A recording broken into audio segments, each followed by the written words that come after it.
Bienvenue sur FruitCAD version 1.1.1 en appimage chez moi sur Artix Linux.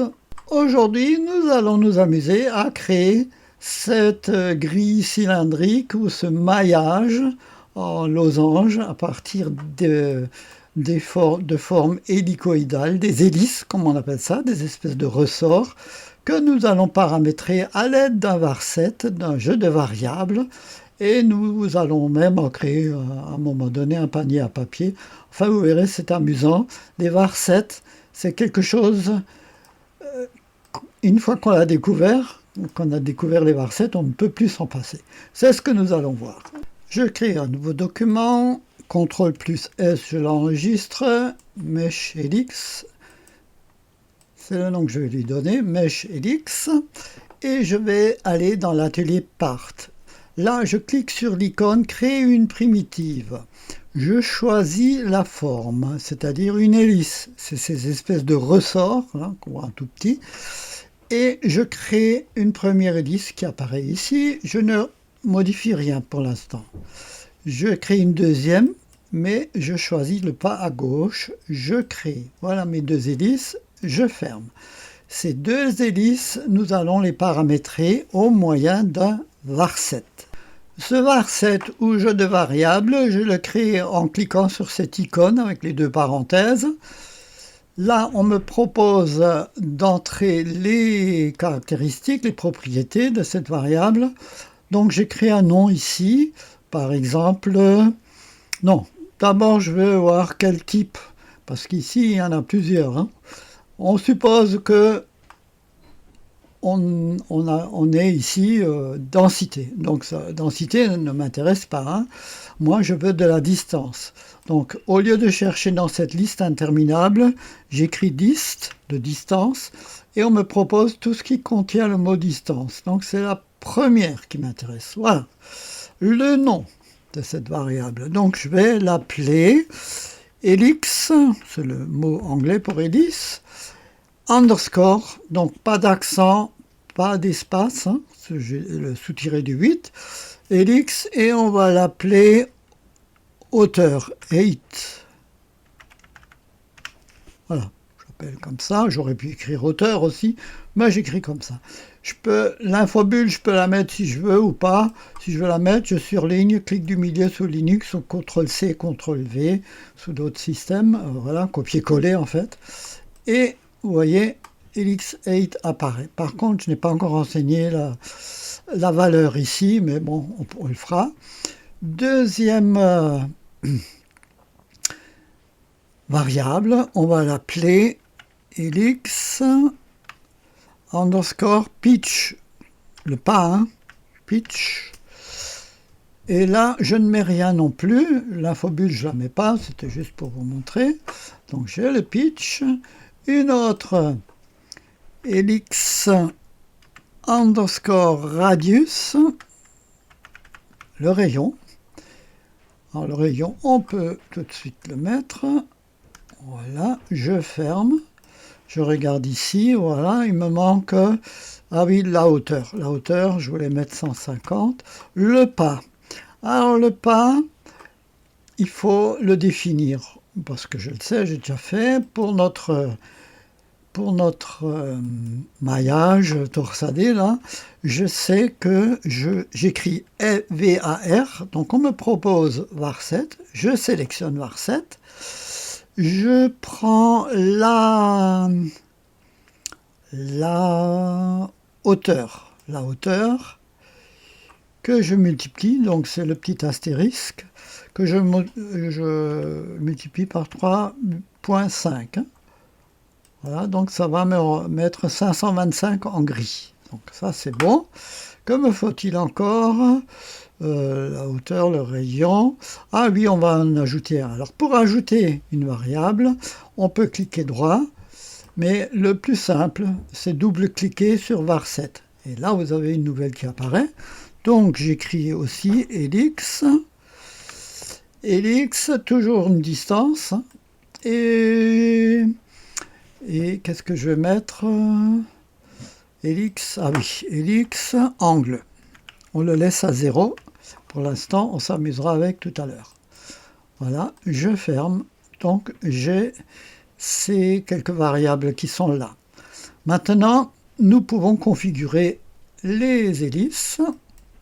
Je sélectionne la première hélice. Si je ne vois pas les valeurs là en dessous, je clique là-dessus, hein, parce qu'il y a pas, ils ont oublié la petite flèche. Hein. Sinon, je peux aussi double-cliquer ici et j'aurai les valeurs en français. Je peux aussi, le pas, hauteur, je peux les renseigner ici. Mais on va s'amuser ici parce que c'est là. Hein. Donc le pas. Alors le pas, je clique sur fx, la fonction.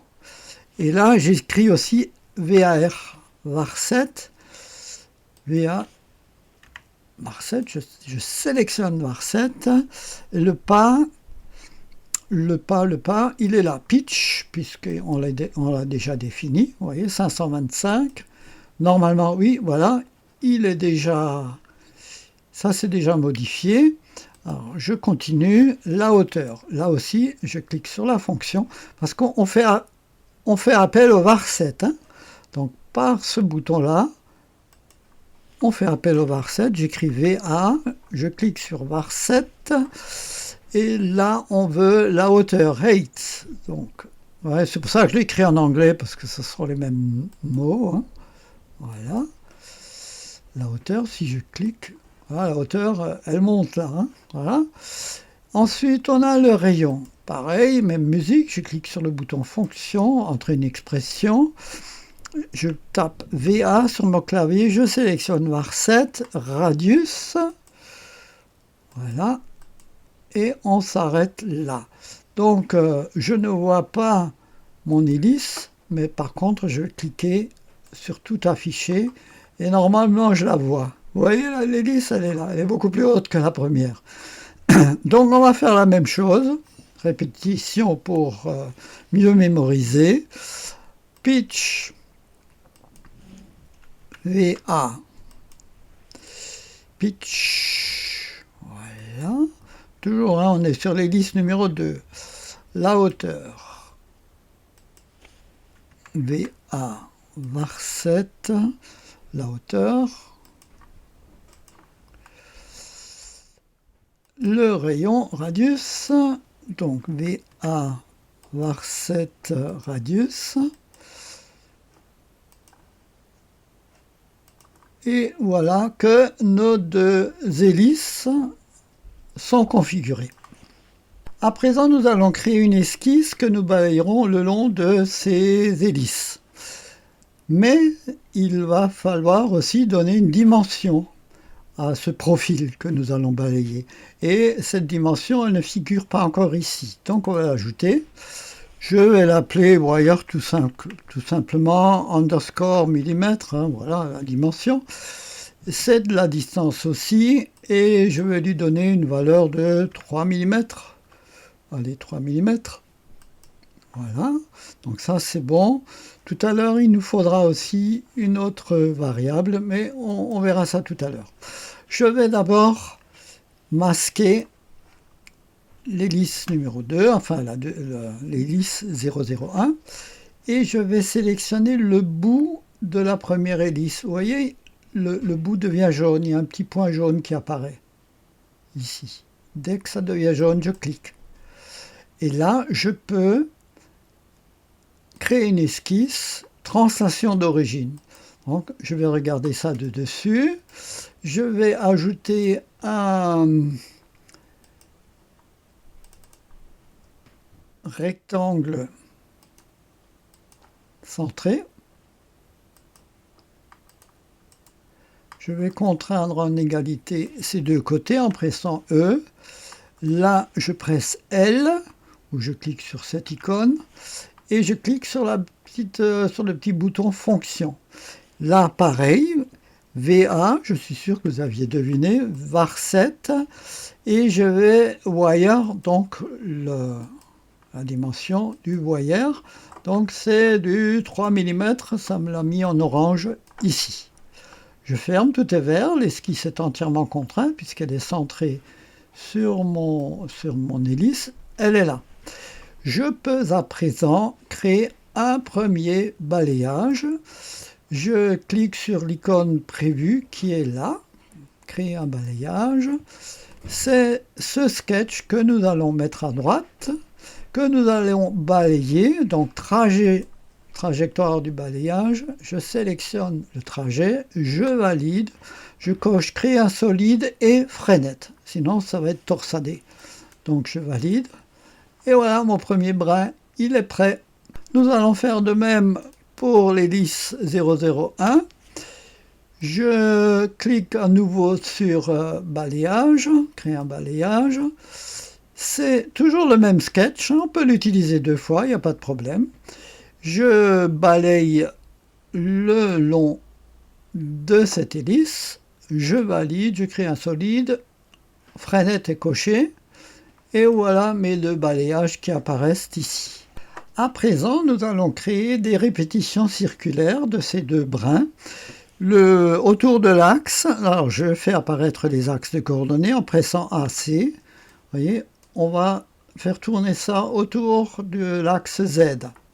Mais au préalable, il faut savoir combien d'occurrences, combien d'éléments nous voulons avoir dans nos répétitions circulaires. Alors pour cela, nous allons compléter le varset et nous allons ajouter, je vais appeler ça number, allez, voilà, nombre, voilà. Number, par contre, ça ne sera pas de la distance, ce sera un nombre entier. Et un nombre entier, en anglais, c'est integer. Donc, je surligne, j'écris integer, et vous voyez, on me propose tout ce qui contient integer, c'est le premier. Et là, je vais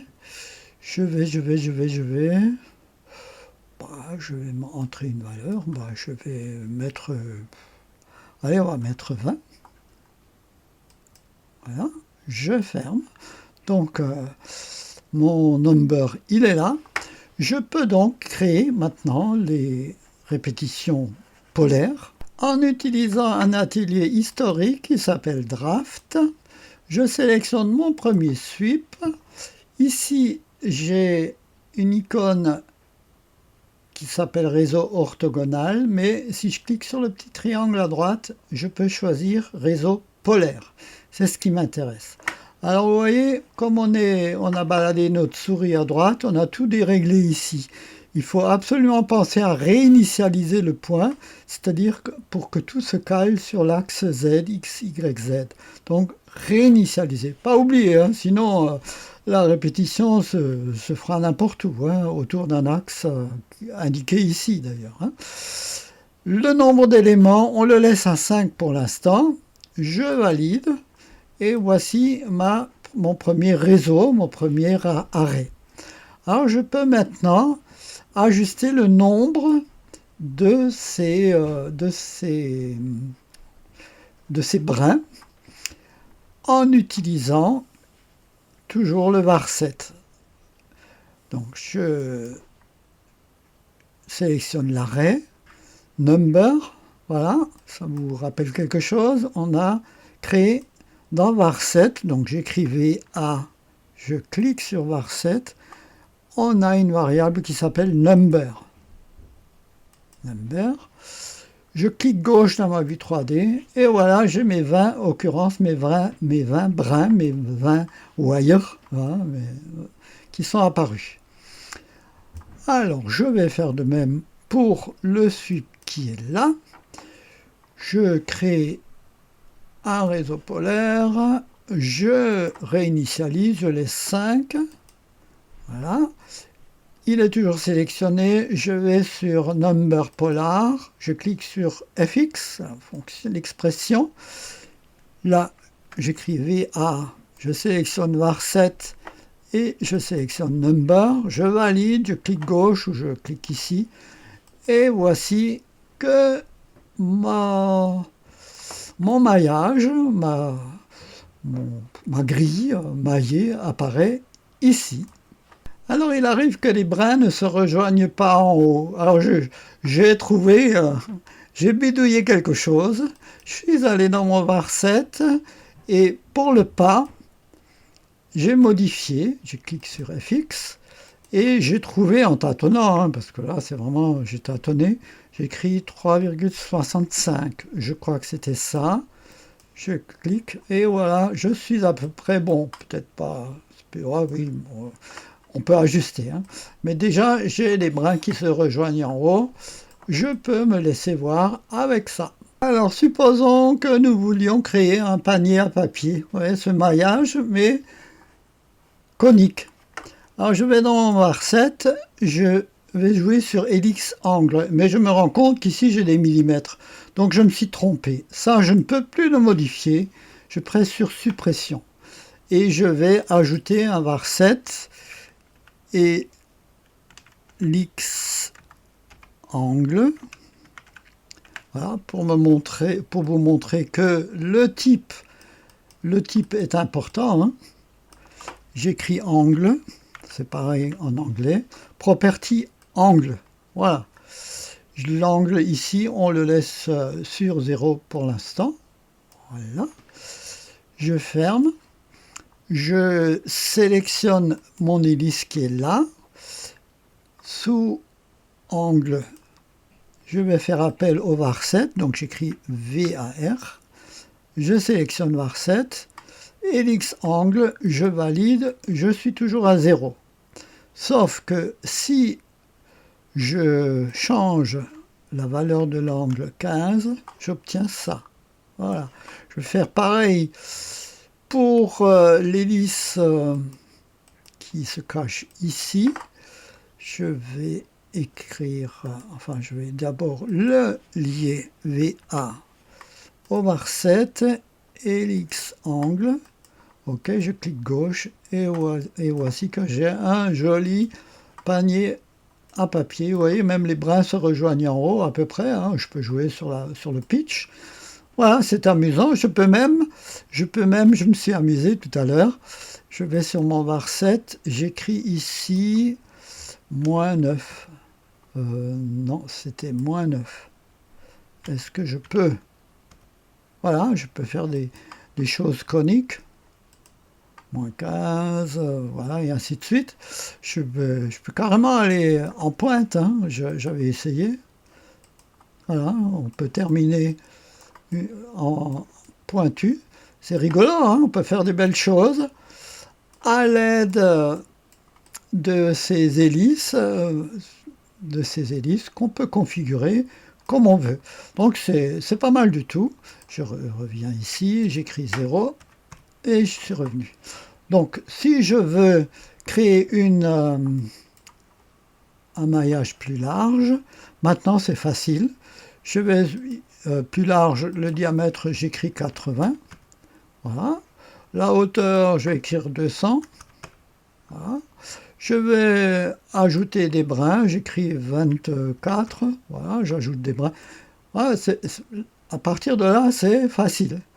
Donc on va revenir à nos réglages du début. Si je veux ajouter une jupe en bas ou en haut ou des deux côtés à ce panier, à ce maillage, je vais dans l'atelier Part, je clique gauche dans ma vue 3D, je clique sur créer une esquisse, vue de dessus. Voilà, je suis là. Je clique ici, vue de la section, ça s'appelle maintenant activer, désactiver une vue en coupe. Voilà, ça s'appelle comme ça maintenant. Je vais détecter deux points là-dessus. Vous voyez, ici et là. Je vais voir si j'y arrive. Donc, j'ai deux icônes maintenant pour détecter des géométries externes. C'est la première, celle d'en haut, celle qui est définie par défaut. Je clique sur cette icône, mon curseur change ici, et je vais cliquer sur l'extrémité. Regardez ici, le point est apparu. Je vais cliquer sur un autre point qui est là, parce que ici, ça ne se voit pas. J'ai tout essayé. Mais non, il m'a sélectionné une B-spline, donc je vais en arrière. Je vais voir si j'arrive. Voilà, j'ai deux points. Alors, on va s'amuser avec ça. Vous allez voir, c'est pas si sorcier. Je crée un cercle, je le centre par rapport aux axes de coordonnées, je clique ici, voilà. Je vais sélectionner, alors regardez bien, je vais sélectionner ici, puisque je ne vois pas le point ici, hein, j'ai tout essayé, si je fais apparaître, il n'est pas là. C'est drôle, pourtant il existe hein, cette géométrie externe. Donc je sélectionne ce point, je presse CTRL, je ne sais pas si je suis obligé, oui, si. Je sélectionne le cercle et je presse C de mon clavier et mon cercle il est coïncident avec ce point. Je vais faire de même avec un autre cercle, je le centre, je m'arrête ici, je sélectionne le deuxième point, ici s'il veut bien, voilà. Je presse CTRL, je sélectionne le deuxième cercle et je presse C. Et voici que mes deux cercles passent tout près de mes brins ici. Je crois que c'est pas si mal. Voilà, je ferme. Je sélectionne mon sketch 001. Je clique sur créer une extrusion, extruder, ça s'appelle ici. Je l'inverse. Je vais aller vers le bas. Je vais écrire 20 mm. Je veux quelque chose qui soit du solide, donc je coche créer le solide, sinon je peux toujours le spécifier par la suite. Et j'ai ma première jupe qui apparaît là, vous voyez, elle est aux mêmes dimensions que mon maillage, ce qui n'est pas mal du tout. Je peux donc réutiliser ce sketch pour créer une deuxième extrusion, par exemple de 10 mm, cette fois-ci vers le haut. Je coche créer un solide. Voilà. Alors elle est là, mais seulement je vais la monter ici. Alors comment faire? Je vais dans ici placement, position, Z. Je clique sur le bouton FX, rentrer une expression VA, var7. Je suis sûr que vous avez deviné. Helix 8. Voilà, je valide. J'actualise et ma jupe, elle s'est mise ici. Voilà, c'est pas mal du tout. Hein. Donc je regarde ça de droite. La personne qui m'avait posé la question comment créer ce type de panier voulait percer un trou ici. Alors on va le faire aussi. Je clique dans le fond de ma vue 3D. Je crée une esquisse vue en YZ, c'est-à-dire la troisième possibilité. J'accroche un cercle sur ma ligne Y, je lui donne 3 mm de diamètre. Je vais sélectionner comme précédemment une géométrie externe de la projection, donc celle-ci. Je vais regarder ça en vue de la section, enfin j'utilise l'ancienne dénomination. Nous sommes dans FreeCAD 1.1, donc il faut penser à transformer cette ligne en géométrie de construction. En cliquant là-dessus, vous voyez, elle devient pointillée. Là, je peux mettre ce cercle entre les deux, ici, entre les deux points. Normalement, ça se fait automatiquement. Si ça ne le fait pas, je sélectionne ce point sans presser CTRL, ce point, je presse S de symétrie. Voilà, je suis au milieu, centré entre ces deux points. Je ferme. Donc mon cercle, il est ici. Je vais pouvoir créer une extrusion symétrique. Je coche. Combien de millimètres? Oh, je peux y aller au pif, mais je peux aussi par la suite utiliser une longueur. Tenez, on va le faire. Je ferme. Je prends mon extrude ici. Sous length forward. J'ai accès maintenant à mon var7. Donc je prends helix radius que je multiplie, donc le petit astérisque, par 4. Je valide. Je clique dans le fond de la vue 3D et j'ai cette petite barre qui apparaît. Je sélectionne donc ma jupe supérieure, je presse CTRL, je sélectionne extrude numéro 2 et je clique sur soustraction ici. Et voici que ma jupe supérieure est percée, je peux passer à une anse ou à une ficelle, ou un fil de pêche là-dedans. Et voici que un feeder pour aller à la pêche a été créé. Voilà, donc des variations sur un thème en hélice à l'aide des varsets. Faut dire ce qui est, c'est pratique parce que maintenant je peux créer des feeders de toutes les dimensions, je peux créer des corbeilles à papier, des paniers de basket, des abat-jours de lampes, je mets juste un joli papier de couleur à l'intérieur. À vous d'imaginer la suite. Je vous remercie de m'avoir suivi et je vous dis à bientôt pour d'autres vidéos.